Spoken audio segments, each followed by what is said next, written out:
이사야서 1장 1절에서 9절 말씀입니다.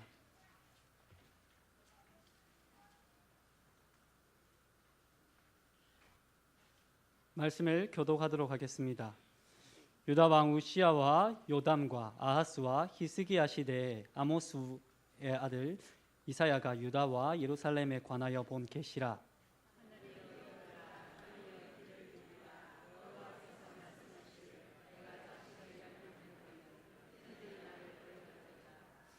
소는 그 임자를 알고 나귀는 주인의 구유를 알건만은 이스라엘은 알지 못하고 나의 백성은 깨닫지 못하는도다 하셨도다.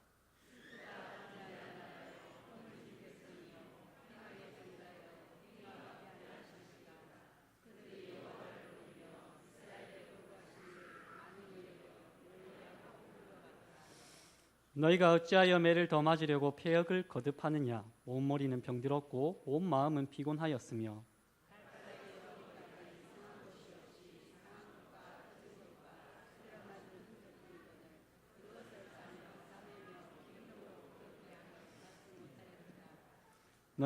너희의 땅은 황폐하였고 너희의 성읍들은 불에 탔고 너희의 토지는 너희 목전에서 이방인에게 삼켜졌으며 이방인에게 파괴됨 같이 황폐하였고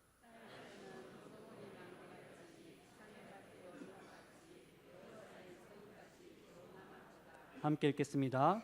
만군의 여호와께서 우리를 위하여 생존자를 조금 남겨두지 아니하셨다면 우리가 소돔 같고 고모라 같았으리로다. 아멘. 오늘 이 시간 범죄한 나라의 회복이라는 제목으로 말씀을 증거하도록 하겠습니다. 최근 우리나라의 굵직한 사건들이 터지면서 TV나 뉴스 보도를 통해서 재판이 어떻게 진행되는지 우리는 그 과정을 심심찮게 엿볼 수 있습니다. 여러분도 아시겠지만 재판이 진행되는 과정을 살펴보시면 가장 먼저 재판을 관장하는 재판장이 등장합니다. 판사라고 할 수 있을 것입니다. 그리고 재판장의 우측으로는 검사가 배석하고 재판장의 좌측으로는 용의자로 지목된 피고인과 변호사가 앉아 있습니다. 재판장이 있으면 여기 검사가 있고 그리고 여기 피고인이 있다는 것입니다. 그리고 재판이 시작되면 검사는 용의자로 지목된 피고인의 죄를 낱낱이 밝혀내기 위해서 재판장 앞에서 용의자의 죄를 고발합니다. 이에 대해서 용의자로 지목된 피고인의 변호사도 검사의 질문에 하나하나 반박하게 됩니다. 이러한 치열한 법적 공방의 종지부를 찍을 수 있는 유일한 사람이 있다면 그는 바로 현장을 목격한 증인일 것입니다.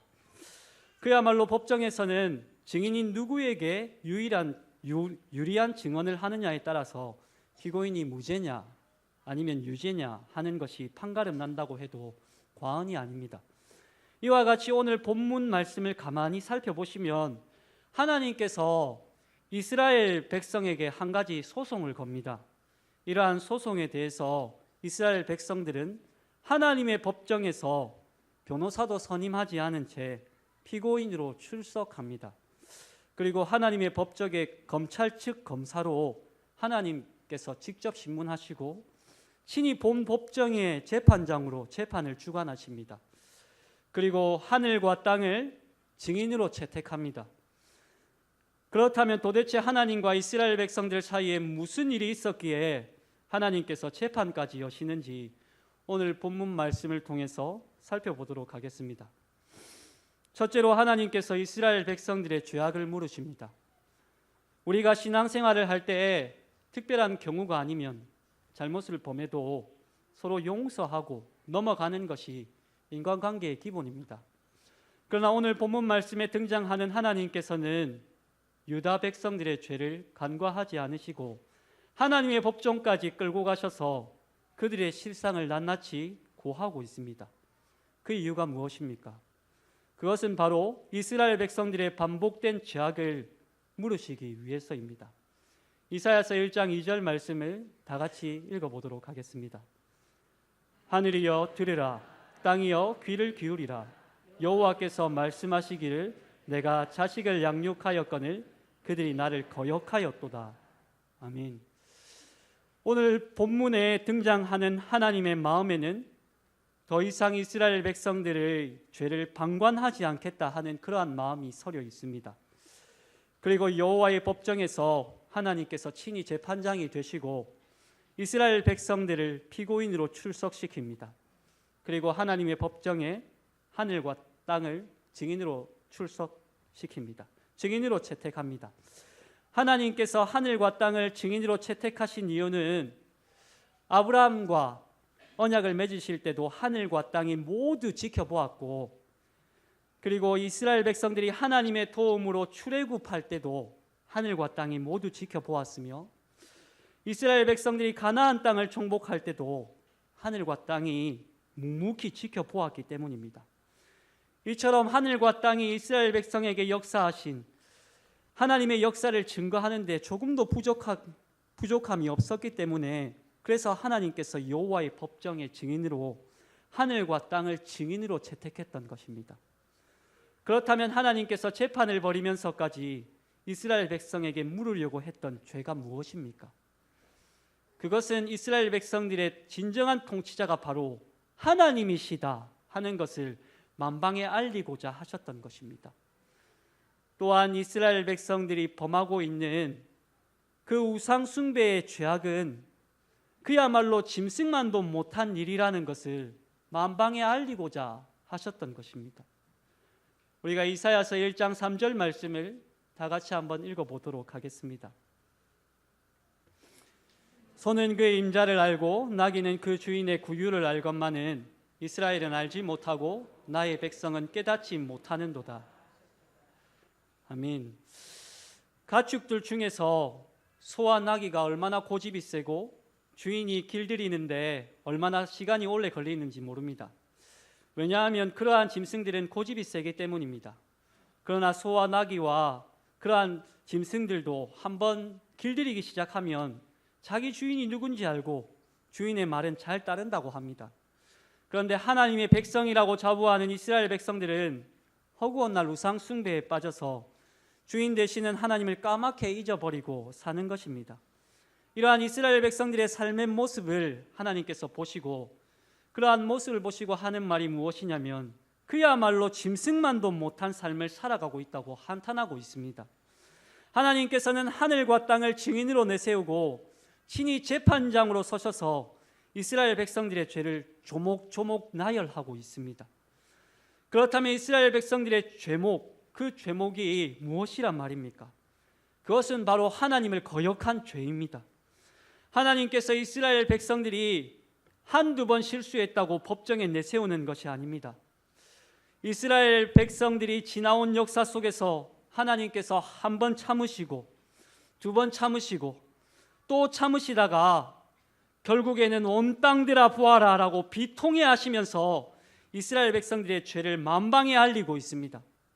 그렇다면 도대체 이스라엘 백성들의 죄악의 실상이 어떠하기에 그렇게 하나님께서 이렇게 비통한 심정으로 재판까지 여신단 말입니까? 쉽게 말하자면 이렇습니다. 아버지가 피땀 흘려 자식들에게 돈이 필요하다면 돈을 주고 밥이 먹고 싶다고 하면 밥도 사주셨는데, 그렇게 뼈 빠지게 고생하면서 자식을 애지중지 키워놨는데 자식들이 어느 정도 크고 나니까 아버지에게 하는 말이 무엇인 줄 아십니까? 우리 집안보다 더 좋은 집안으로 옮길 수 있도록 해달라고 그렇게 아버지에게 말하는 것입니다. 이 말의 의미는 독립을 의미하는 것이 아닙니다. 그 말의 의미는 무엇이냐면 우리 집에서 호적을 파가겠다는 그런 의미입니다.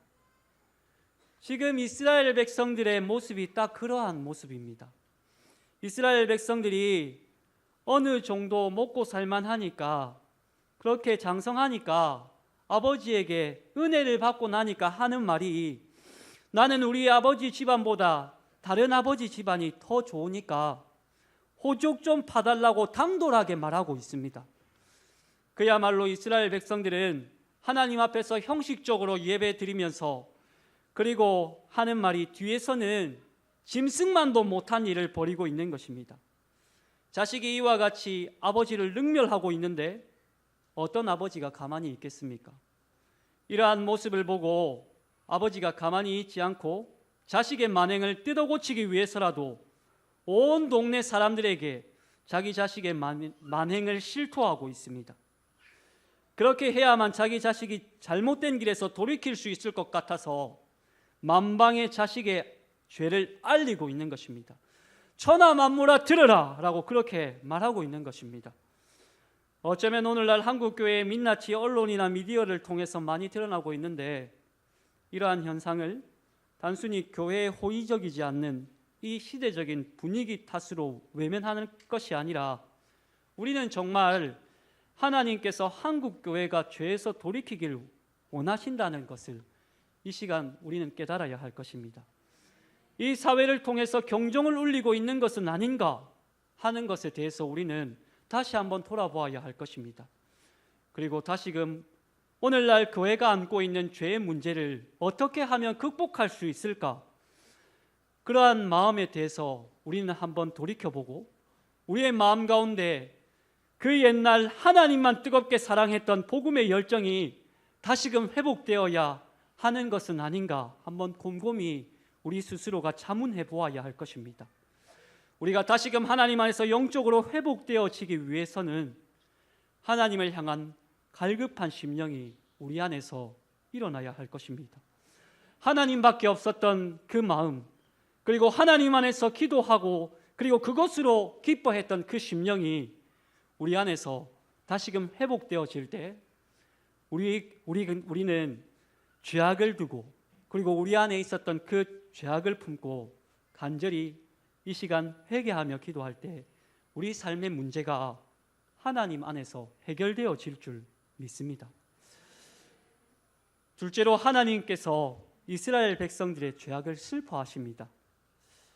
우리가 검사나 판사를 볼 때 항상 죄인 앞에 당당한 모습으로 신문하는 것을 볼 수 있습니다. 그러나 오늘 검사로 등장하는 하나님의 모습은 죄인으로 등장하는 이스라엘 백성 앞에서 슬픔을 감추지 못합니다. 이사야서 1장 4절 말씀에 이렇게 말씀하고 있습니다. 이사야서 1장 4절 말씀을 다 같이 읽어보도록 하겠습니다. 슬프다 범죄한 나라요, 허물진 백성이요, 행악의 종자요, 행위가 부패한 자식이로다. 그들이 여호와를 버리며 이스라엘의 거룩하신 이를 만홀히 여겨 멀리하고 물러갔도다. 아멘. 재판장 되신 하나님께서는 현재 재판석에 피고인으로 앉아있는 이스라엘 백성 앞에 슬픔을 감추지 못하고 신문하고 있습니다.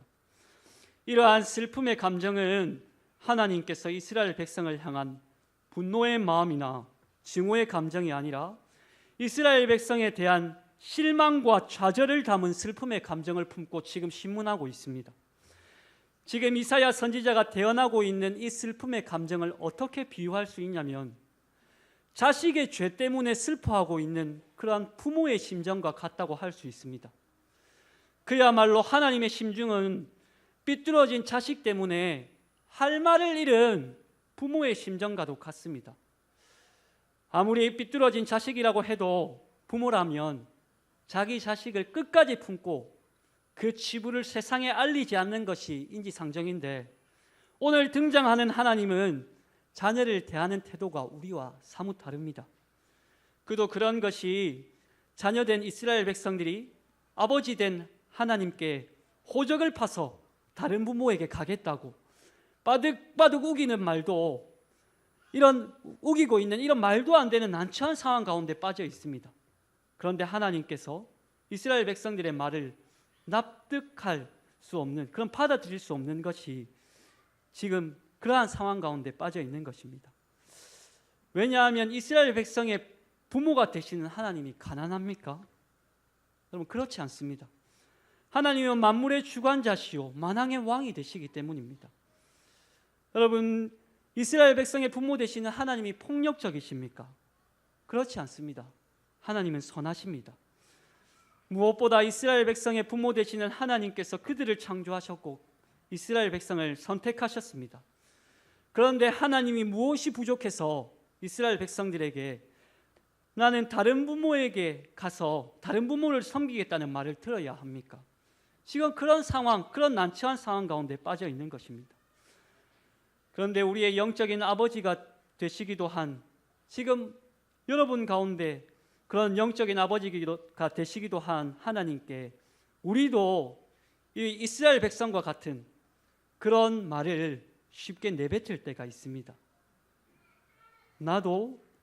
우리도 다른 교회로 옮기겠습니다. 아니면 다른 신앙으로 이제 교회를, 하나님을 떠나겠습니다 하는 그런 말을 쉽게 내뱉을 때가 있습니다. 이런 말을 하게 되는 원인은 어쩌면 우리가 신앙생활을 하다 보면 하나님께서 우리 삶 속에 역사하지 않는 것과 같이 느껴질 때가 있는데, 그럴 때 우리가 그런 말을 쉽게 하곤 합니다. 그런데 우리가 알아야 할 것이 있는데, 그것은 무엇이냐면, 우리가 신앙생활을 하다 보면 정말 캄캄한 어두운 밤을 지나는 것과 같은 그런 시기를 만날 때가 있습니다. 그런 때를 영적인 광야의 시기라고들 합니다. 그때는 기도를 해도 기도에 응답이 없는 것 같고, 하나님의 살아계심을 경험하고 싶어도 하나님의 살아계심을 경험하기 어려운 그런 시기가 우리 삶에 찾아올 때가 있습니다. 그 이유는 여러 가지 상황과 환경이 우리의 삶을 짓누르고 있기도 하고, 거기다가 우리가 하나님에 대한 신앙의 끈을 놓칠 때 우리 삶 가운데 영적인 여러 가지 힘든 상황들, 그리고 영적인 신앙의 광야가 찾아올 때가 있습니다. 그래서 우리는 하나님의 은혜를 누렸던 때와 달리 그 마음이 첫 마음과 달라서 여러 가지 돌파구를 찾으려고 하는데, 그때 사단은 우리를 유혹합니다.